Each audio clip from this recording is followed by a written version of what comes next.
स्वागत है आप सभी का। आज का विषय है जनसंख्या संक्रमण सिद्धांत। तो आइए देखते हैं जनसंख्या संक्रमण सिद्धांत क्या है। पहले संक्रमण शब्द को हम स्पष्ट करते हैं। संक्रमण से तात्पर्य है उतार चढ़ाव। संक्रमण, उतार चढ़ाव। दुनिया के चाहे जो भी देश हैं या जितने भी देश हैं वो जनसंख्या वृद्धि या विकास की विभिन्न अवस्थाओं से गुजरते हैं और इस विकास में या वृद्धि में तमाम प्रकार के या कई प्रकार के उतार चढ़ाव होते हैं जिसको संक्रमण के रूप में जाना जाता है। इसके कुछ आधार बताए गए हैं, जैसे जैव शारीरिक दृष्टि से सभी मनुष्य समान हैं। आधार को देखें, जैव शारीरिक दृष्टि से सभी मानव समान हैं। जो पुनरुत्पादन की क्रिया में लगे रहते हैं, पुनरुत्पादन की क्रिया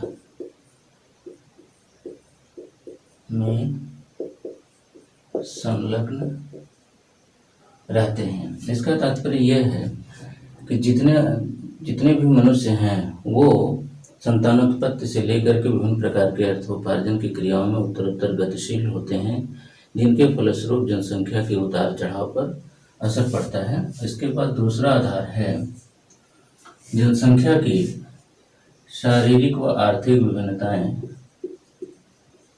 जनसंख्या की शारीरिक व आर्थिक विभिन्नताएं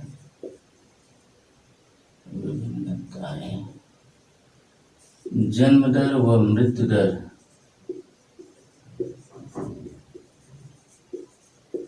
के प्रतिरूपों को जन्म देती हैं।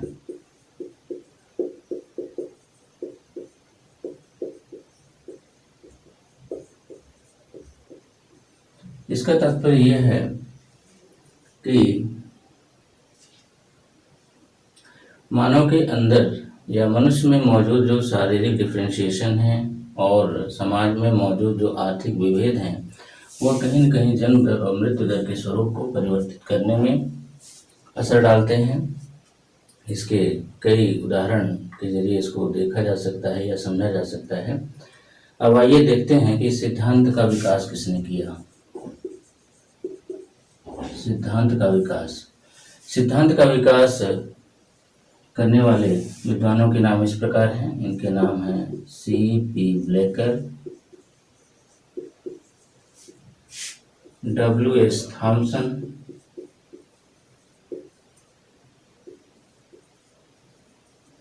और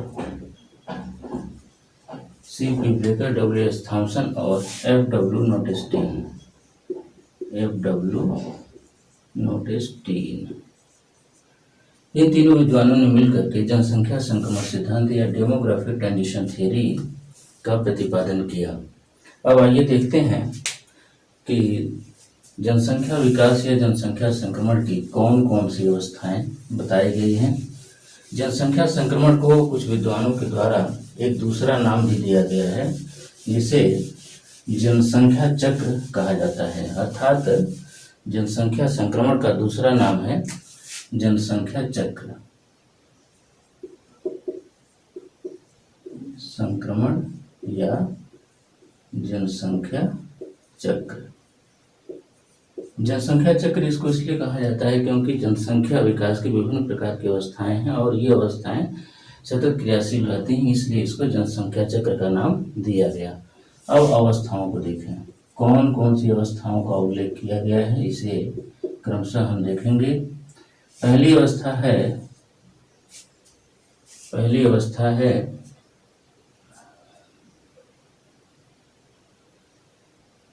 ऊंची स्थिरता की अवस्था। ऊंची स्थिरता की अवस्था, इसको इंग्लिश में कहते हैं हाई स्टेशनरी स्टेज। अब आइए देखते हैं कि इसको ऊंची स्थिरता की अवस्था क्यों कहते हैं। इसको ऊंची स्थिरता की अवस्था इसलिए कहा जाता है क्योंकि यह किसी भी देश के संदर्भ में जनसंख्या के विकास की या जनसंख्या की वृद्धि की प्रथम अवस्था होती है। इसमें जन्म दर और मृत्यु दर दोनों उच्च होते हैं, इसीलिए जनसंख्या में कोई महत्वपूर्ण वृद्धि देखने को नहीं मिलती है, इसीलिए इसे ऊंची स्थिरता की अवस्था कहा जाता है। दुनिया के इस प्रकार की श्रेणी के जो देश होते हैं वह कृषि की दृष्टि से और आर्थिक दृष्टि से अत्यंत पिछड़ापन लिए हुए होते हैं और एक तरीके से यह सभ्यता का प्रारंभिक चरण या विकास का प्रारंभिक चरण भी कहा जा सकता है। वर्ष 1921 के पूर्व दक्षिण पूर्वी एशिया के कुछ देश और भारत इस कोटि में थे या इस चरण में थे। अब दूसरा देखते हैं। दूसरी अवस्था है शीघ्र बढ़ने वाली अवस्था। शीघ्र बढ़ने वाली अवस्था,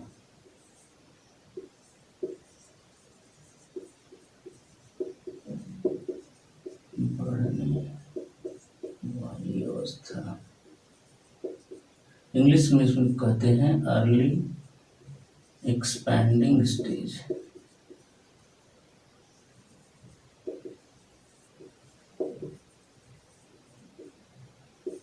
अर्ली एक्सपैंडिंग स्टेज इसको क्यों कहा जाता है, इसको ध्यान से देखें। इस अवस्था में जो जन्म दर होती है, जो बर्थ रेट होता है, वह 30 से 40 प्रति हजार, जबकि मृत्यु दर 15 से 20 प्रति हजार होती है। परिणाम स्वरूप इस अवस्था के देशों में जनसंख्या में भारी वृद्धि होती है, जनसंख्या विस्फोट की स्थिति देखने को मिलती है। वर्तमान में अगर इस प्रकार के देशों को देखा जाए तो इसमें दक्षिण पूर्वी एशिया के अधिकांश देश, भारत, पाकिस्तान, बांग्लादेश इत्यादि देश इसी कोट में आते हैं। ये देश यद्यपि कृषि विकास की तरफ उन्मुख होते हैं, उद्योग की तरफ उन्मुख होते हैं, किंतु अभी जितना विकास होना चाहिए वहाँ पर उतना विकास की संभावनाएं नहीं बनती हैं। इसलिए यहाँ पर जनसंख्या तेजी से बढ़ रही होती है। स्वास्थ्य सुविधाओं में उत्तरोत्तर विकास तो होता है, लेकिन जितना तीव्र गति से होना चाहिए उतना विकास संभव नहीं हो पाता है। इसलिए इस अवस्था के देशों में जनसंख्या तेजी से बढ़ती है। चीन और भारत इसके प्रमुख उदाहरण हैं।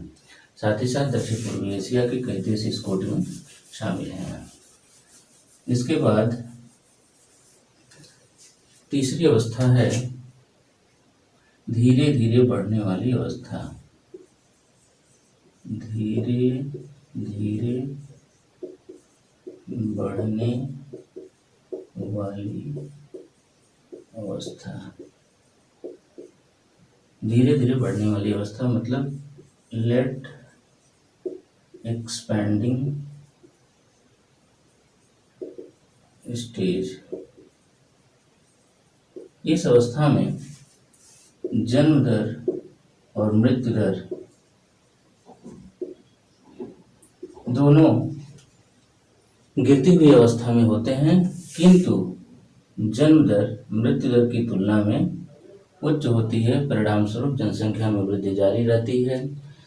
कृषि के विभिन्न क्षेत्रों में विकास होने लगता है, औद्योगिकरण तेजी से बढ़ने लगता है, नगरीकरण तेजी से बढ़ने लगता है और स्वास्थ्य सुविधाओं में उत्तरोत्तर विकास होता जाता है।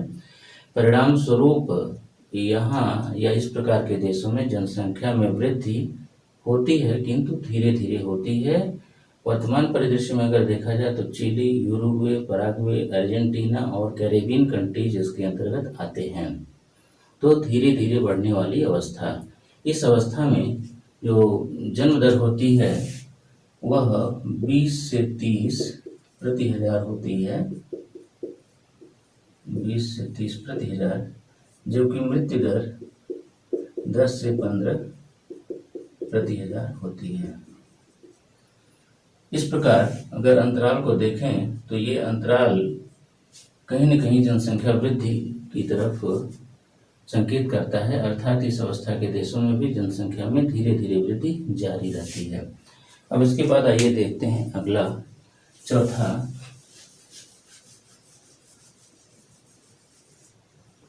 चौथी अवस्था है, ये अंतिम अवस्था बताई गई है, इसे निजी स्थिरता की अवस्था कहते हैं। निजी स्थिरता की अवस्था, लो स्टेशनरी स्टेज इसको कहेंगे इंग्लिश में, लो स्टेशनरी स्टेज।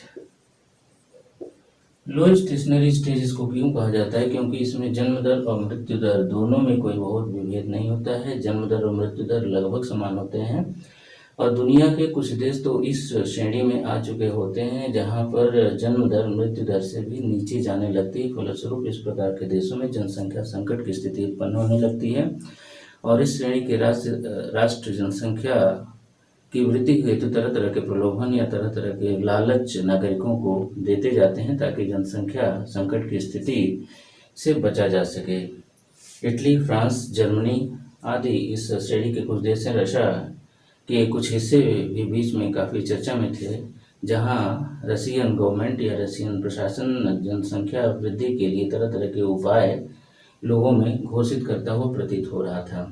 वर्तमान में दुनिया के कई राष्ट्र या कई महत्वपूर्ण राष्ट्र, खासतौर से जो विकसित राष्ट्र हैं, यह चौथे स्टेज के अंतर्गत शामिल प्रतीत होते हैं, जैसे USA, Australia, New Zealand, Japan, Canada आदि।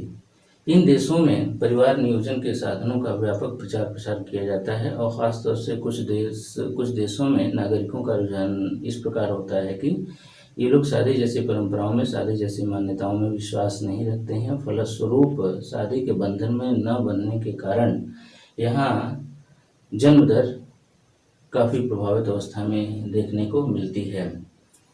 स्त्री पुरुष दोनों स्वतंत्र रहना चाहते हैं या दोनों स्वच्छंद जीवन व्यतीत करना चाहते हैं। दोनों स्वतंत्र रूप से इस प्रकार की प्रवृत्ति रखने के कारण यहाँ पर जन्म दर और मृत्यु दर लगभग समान प्रतीत होते हैं, अर्थात यहाँ पर जनसंख्या में वृद्धि या तो नगण्य होती है या तो नकारात्मक देखने को मिलती है।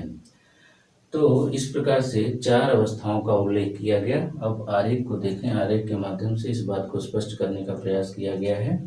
यहाँ 4 अवस्थाएं, पहली अवस्था, द्वितीय अवस्था, तृतीय अवस्था, चतुर्थ अवस्था का उल्लेख किया गया है। नीचे समय को दर्शाया गया है। इस तरफ उच्च जनसंख्या वृद्धि, मध्यम जनसंख्या वृद्धि और निम्न जनसंख्या वृद्धि या उच्च मृत्यु दर, मध्यम मृत्यु दर, निम्न मृत्यु दर इत्यादि को दिखाया गया है।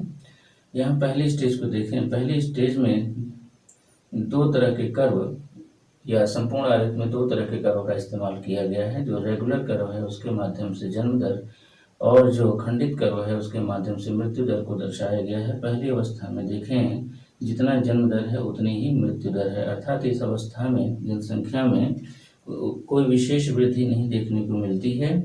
किंतु जो दूसरी अवस्था है, दूसरी अवस्था में सुविधाओं में विस्तार होने के कारण या कृषि संबंधी कार्यक्रमों में सुधार होने के कारण जन्म दर में काफ़ी वृद्धि होती है, जबकि मृत्यु दर गिरती हुई प्रतीत होती है। तो जन्म दर के घटने के कारण यहाँ इस अवस्था में जनसंख्या विस्फोट की स्थिति देखने को मिलती है, जो किसी भी राष्ट्र के लिए, जो किसी भी देश के लिए अत्यंत ही खतरनाक स्टेज मानी जाती है। चीन और भारत इस कोटि के अंतर्गत देखे जाते हैं और एक आकलन के अनुसार 2045 के बाद भारत की स्थिति और भी भयानक इस संदर्भ में हो सकती है या जनसंख्या संक्रमण के संदर्भ में हो सकती है। थर्ड स्टेज के अंतर्गत दुनिया के वे देश शामिल हैं जहां पर जन्म दर और मृत्यु दर दोनों स्वास्थ्य सुविधाओं में निरंतर विस्तार के कारण या जागरूकता के कारण या शिक्षा के स्तर के कारण गिरते हुए प्रतीत हो रहे हैं, किंतु मृत्यु दर की तुलना में जन्म दर अधिक होती है। फलस्वरूप इस श्रेणी के देशों में जनसंख्या वृद्धि पाई जाती है। चौथी स्टेज के देशों में परिवार नियोजन के साधनों का, नगरीकरण का, आर्थिक विकास जनित कार्यक्रमों का या जीवन स्तर की उच्चता के कारण या जीवन स्तर की संपन्नता के कारण जन्म दर और मृत्यु दर दोनों लगभग संतृप्त अवस्था में होते हैं।